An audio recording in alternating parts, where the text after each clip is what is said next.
A one-man show right now is getting a hurting probably because there's supply shortages.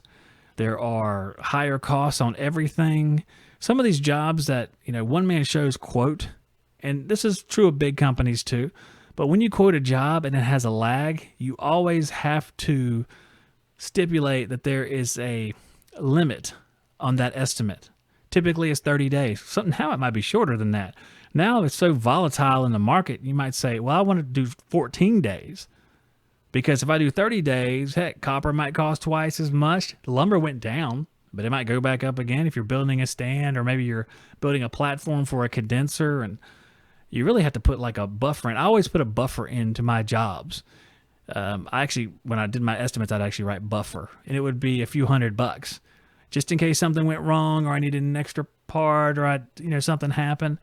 But if you don't stipulate that estimate has a shelf life, and that price will terminate after a certain period of time, you might have a big problem with a customer who says, well, I want this for $5,700 like you said you could do, when in all actuality, if you got the percentage that you wanted off of it, you'd be now billing out $6,500 or $6,400, and you might have to take a hit because you don't want to lose a customer. You really have to think about that sort of thing. That's the sort of thing that as a one-man company, I was not the best at.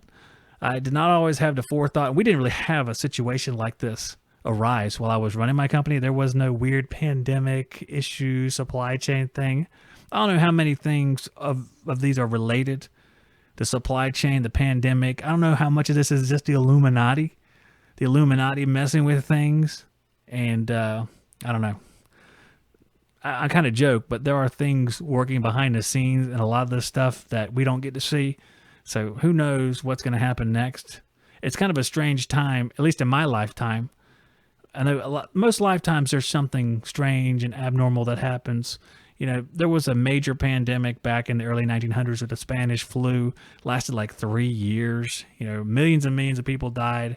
And we think that, hey, the coronavirus came. That's a new thing. But coronavirus didn't kill nearly as many people as the Spanish flu or the plague or something like that. But it's in our lifetime, this has been a weird 3 or 4 years. It's been an odd time to be in America. There's a lot of things. There's politically, it's an odd time. It's just a weird, polarized time to be alive. If you want to watch more videos just like this one, click on this playlist right here. If you want to see our brand new video, click right here. If you want to find out more about the great sponsors that make this show happen, click up here. And to join our email list where I notify you when we're going live, click right here.